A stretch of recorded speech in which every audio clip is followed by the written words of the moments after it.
E nossa gravação vai ser realizada tanto no estúdio como no móvel, tá? Vou estar fazendo também um vídeo hoje, mas uma coisa mais espontânea, referente aí à ditadura militar, né, de 64.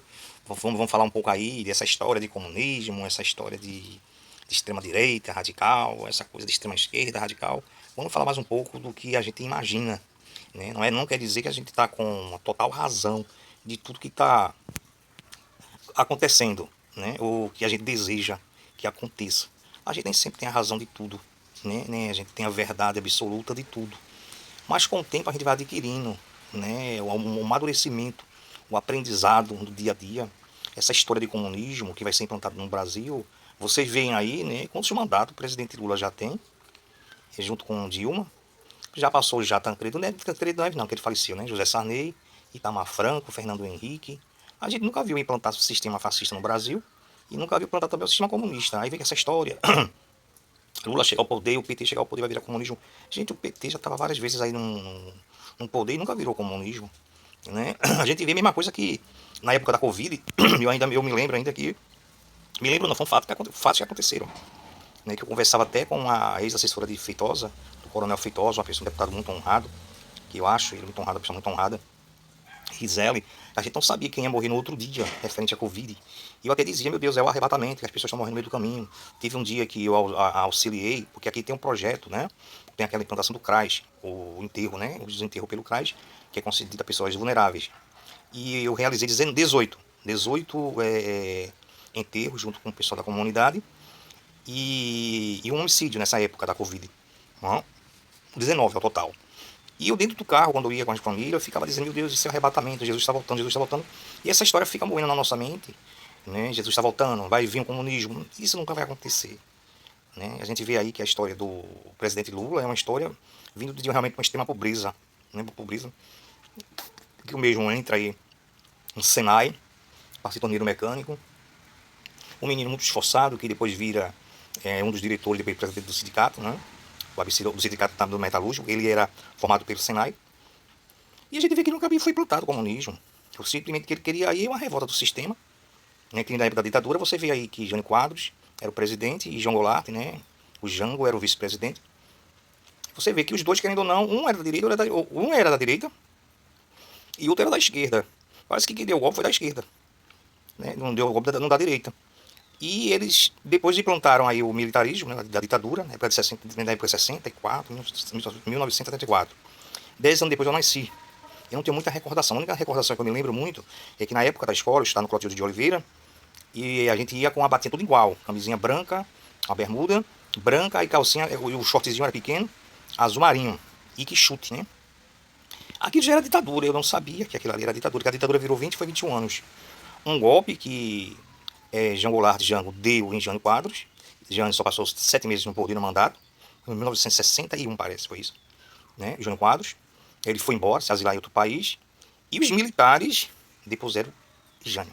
Para você ver aí, né? E no início, pessoal, era tudo mil maravilha, mil e uma maravilha, né? Mas depois aí os próprios militares deram uma rasteira, né? Deram uma rasteira aí no próprio Congresso, fechou até o Congresso Nacional. O Congresso deu uma rasteira nos presidenciáveis, aí veio o regime parlamentarista e que os militares passaram essa rasteira, né? Vamos emendar esse vídeo hoje de uma forma mais espontânea, que a gente vê aí que essa história, a gente sabe o que é comunismo, a população sabe o que é isso, né? A população sai de manhã para comprar, de trabalhar e estudar, fazer curso, volta para sua casa super cansado, depois de tanta hora de trabalho, porque ganha por hora, que hora é convertido em dias, que é convertido, né, em salário mínimo no final do mês.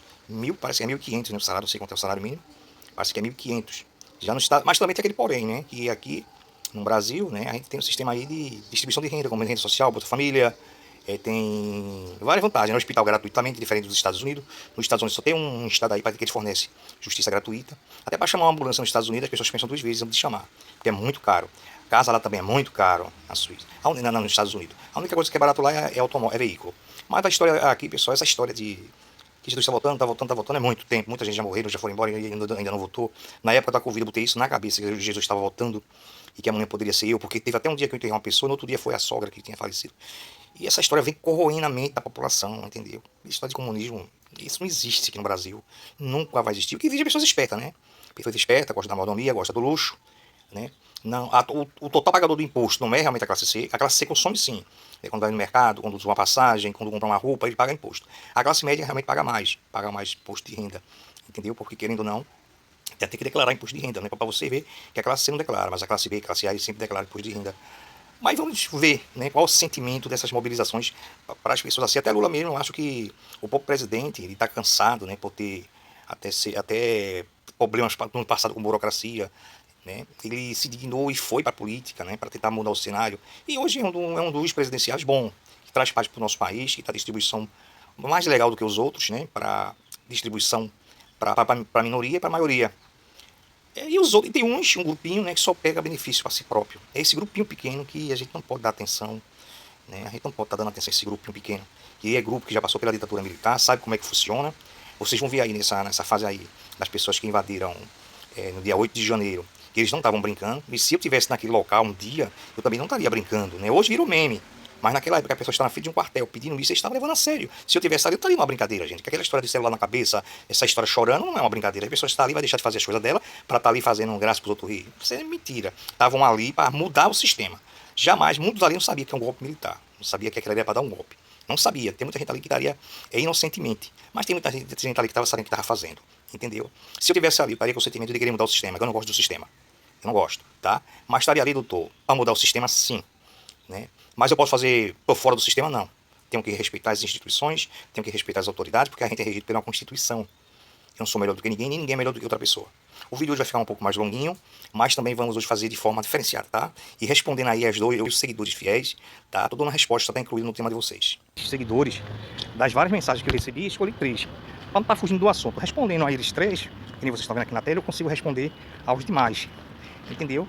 Foi referente aí essa história, né, ilusitória, que o comunismo vai ser inteirado no Brasil. Teve até um internauta aí que eu não acho nem que é seguidor. Eu tô achando que mais ele é mais um robô, né? Um robô que tá dando um impulsionamento aí nas mensagens aí, né? Das mensagens aí, né, no YouTube e outras redes sociais. Mas essa história, pessoal, que quando o comunismo tá voltando, eu me lembro ainda que na época que eu fazia parte do movimento estudantil, né? Naquele movimento estudantil, lá na escola Álvaro Lins, que existe em Nova Descoberta. Na época a gente reivindicava muito, junto com meu amigo Beto, Enoque, Clóvis, e era um grêmio muito ativo, viu? Tanto o grêmio do Álvaro Lins, como o grêmio também Dom Bosco e da escola... Bom dia. E da escola Clotilde de Oliveira. Era um movimento bem ativo. E eu me lembro que daquele negócio de Dilma, pessoal, eu estava tão irradiado que eu fiz parte do movimento bolsonarista. Você vê aí, aqui, que eu fiz parte desse movimento. Mas a questão toda é que eu fui pra rua com muita revolta. Antissistema, que eu não sabia o que era aquilo. A gente queria mudar o mundo. Não sabia que existia realmente as instituições que funcionavam. A gente queria mudar o mundo de todo jeito. Mas não é assim que se muda o mundo de todo jeito. A gente é anti-burocracia. A burocracia é que atrapalha tudo. Né? Você vê que eu estava tratando, estou com artrose, estava me tratando no hospital particular e é tudo imediato. Aí eu decidi, agora é muito caro, muito. Eu decidi ir para o SUS. Pelo amor de Deus, não funciona. Preferi fazer fisioterapia, mandaram fazer logo academia. Depois disseram que não era, e não tinha dito isso o médico. E fui pro SUS. Gente, você consegue fazer de forma remota, mas também é um absurdo de burocracia. Mas quando eu comecei a fazer uma análise entre o país dos Estados Unidos, Dinamarca, Suíça, gente, o pessoal lá tem até medo de chamar a ambulância, porque é muito caro a ambulância, o aluguel é muito caro, a alimentação lá é muito cara. A única coisa que é barata dos Estados Unidos e esses países europeus é o veículo, que é melhor de trocar de carro do que fazer o conserto. E nesses países eles ganham por hora. Aqui é por hora convertido em um salário mínimo, que é 1.400, 1.500, não sei. Eu quero dizer a vocês que eu fui junto com esses movimentos para a rua. Aí quando chegou, a gente mobilizava os estudantes, cada uma escola, os presidentes do Grêmio, era apenas um conselheiro, parece, não sei o que era, sei o que, fiscal. E quando se mobilizava e ia pra rua com outras escolas, fazia aquelas multidões de gente do movimento social. Tem uma coisa é Lula, né? Movimento sindical, movimentos que fizeram o movimento crescer. Aí teve até uma vez que eu tava de lá da Luz Americana do Boa Vista, com o meu grupo do ônibus, né? Um ou dois ônibus de estudantes, 3 ônibus, e aquela multidão ali, eu dei um grito pro pessoal abaixar, porque tava uma cavalaria na frente. Gente, o pessoal abaixou, fiquei em pé. Naquele exato momento, a imprensa e a polícia ficou em cima de mim. Então funcionava o movimento, mas a gente não sabia como era que funcionava. Eu acho que o que não funciona aqui no Brasil realmente é a corrupção, que é muito grande. Doutor, se eu estivesse naquele ato de dia 8 de janeiro, o que o senhor faria? Gente, eu queria mudar, eu queria estar ali seriamente, eu não estaria ali brincando. Esse senhor mesmo aí, quando ele grita estado de sítio, ele não está brincando. Essas informações foram passadas para todo o grupo, tenho certeza que foi repassada para todo mundo, iria acontecer aquilo. Mas as pessoas tinham ciência que era um golpe. Gente, dolosamente, que era um crime, eu tenho certeza que não. Mas para querer mudar o país, eu acho que aquele pessoal estava ali sim, mas de forma totalmente equivocada. Porque as instituições do nosso Brasil funcionam em pleno Estado Democrático de Direito. Senão, não seria advogado, gente. De sempre esses processos. E todos têm direito à ampla defesa, ao devido do processo legal. Então, pessoal, o vídeo de hoje vai ser um pouco diferente. Falar um pouco do comunismo, que nunca aconteceu durante vários mandatos de Lula, de Dilma, de Fernando Henrique Cardoso, de Itamar Franco. Tancredo Neves não, quando foi assumir, faleceu, não é isso? Vamos dar continuidade em breve aqui ao vídeo. No youtuber tá criando aí seguidores como realmente, né, que querem participar desse pensamento aí imparcial, né, que eu tenho, né, não tô do lado de nenhum nem de outro, sim o lado da verdade. E respondendo a um, tô respondendo a todos os outros. Só um aí que eu acho que não é nem seguidor, entendeu? Eu acho que é bem robô mesmo. Respondendo aí, então eu falo coisa pra vocês, que eu tava nesses movimentos, mas eu não tinha um pensamento assim de ser comunista, né, e participava. Na maioria das vezes era contra passagem, aumento de passagem. Já contra a presidente Dilma, foi aquela revolta pela minha mãe ter sofrido um acidente, né? Ela caiu dentro de uma fossa, arranhou a perna, um pequenininho caroço, e foi levado para o hospital, entendeu? Agamenon Magalhães, em Recife, Pernambuco, e chegando na urgência, enrolaram a perna dela com um lençol. E o mau corte era pequeno. Gente, ela pegou uma trombose oleosa, sei lá, um negócio que dá seus caroços preto depois de muito tempo. E disso daí foram 2 anos de luta. Cheirou uma infecção generalizada no sangue dela. E depois de 2 anos, a minha mãe faleceu. Foi encaminhada para o Hospital Evangélico. Fez uma cirurgia na perna. Misericórdia, que cirurgia foi aquela? E daí me causou uma revolta muito grande. E eu fui dizendo assim, não, eu não aceito isso, o sistema. E agora, não aceito mais o sistema. Fui pra rua, coloquei lá que eu era inimigo do SUS. O SUS é aquela coisa, aquela fila invisível. Como todos sabem que aquela fila é invisível, não o SUS, né? Mas depois que eu descobri que nos Estados Unidos, países europeus, as pessoas pagam muito e pagam caro, eu voltei à realidade. Mas eu nunca fui comunista. Agora, né, eu disse, não, eu vou lutar, vou estudar, estou 10 anos de universidade, tenho duas graduação, tenho uma extensão pela Católica, ligada à Defesa Civil, a UFPE também um curso de extensão. Mas é aquela coisa que eu falo para vocês. Mas doutor, o senhor tá ligado a algum movimento comunista? Gente, sem nem o que é comunismo, eu não era ligado ao comunismo. Eu era ligado à burocracia e ao sistema. Mas eu só queria fazer uma ditadura, nem eu sei nem o que é, eu não sabia nem o que era isso. Agora não, agora eu tenho minhas prerrogativas de advogado para poder entrar, poder exercer o meu direito e o direito do cidadão. Teve até aí um sargento e o outro foi um coronel que veio dizer, doutor, algum vídeo seu ensina a bandidagem a se livrar do crime. Eu disse, doutor, veja, coronel e sargento, primeiramente não estou ensinando a ninguém, estou ensinando um cidadão a exercer seu direito à cidadania e ensinando um policial a não cometer um ato ilegal para que na frente do judiciário não derruba aquela atuação dele que foi tão desgastante e estressante.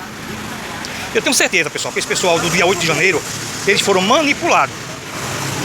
Se o senhor tivesse lá naquele local, o senhor estaria pensando que aquilo ali poderia ser o exercício de um ato totalmente ilegal, um golpe?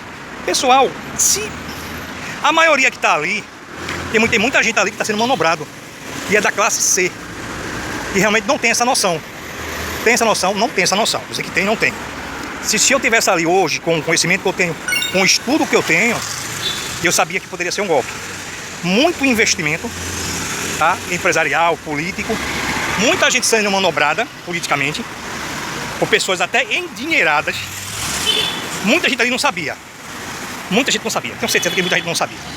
Mas muita gente sabia sim, que aquilo dali era algo ilegal de um golpe. Principalmente os intelectuais. Vocês viram que não apareceram quase nenhum político na porta dos quartéis. Empresários, gente, quem estava ali não estava brincando, pelo amor de Deus, né? Quem estava ali não estava brincando, tá? É isso que eu quero dizer a vocês. Que Lula foi construído durante tempo, o nome dele. Enquanto meu pensamento estiver aqui, as flores do meu jardim, né, vai estar ramificado. Já Bolsonaro não, foi um grupo de pessoas que pegou ele e disse: você vai ser o mito e vai resolver todos os nossos problemas. Mas não é assim que funciona, pessoal, né? Você vê que a maioria, Mussolini, Hitler, o da Rússia mesmo, todos eles ali foram escolhidos pelo povo. Hitler começou logo como chanceler, entendendo? Não foi nem presidente escolhido pelo povo. É isso que eu falo pra vocês, a maioria que estava ali naquele ato ilegal ali, não sabia o que estava fazendo aquilo ali. Se exercer a anistia para um grupinho, isso requer os advogados também para a população pegar essa analogia Bonaparte para exercer para todos os presos que estão aqui também, nos presídios, nos estados. Porque vai ser uma analogia para todos, entendeu? Benéfica. Mas eu estou dizendo que só para aquele ato. Não é nem para aquele ato, nem para a população. É só para Bolsonaro. Bolsonaro foi um movimento que escolheram ele. Já Lula não. Lula construiu esse movimento. Pessoal, o vídeo hoje foi um pouco mais curto. Compartilha, curte meu vídeo aí, se inscreve e comentam.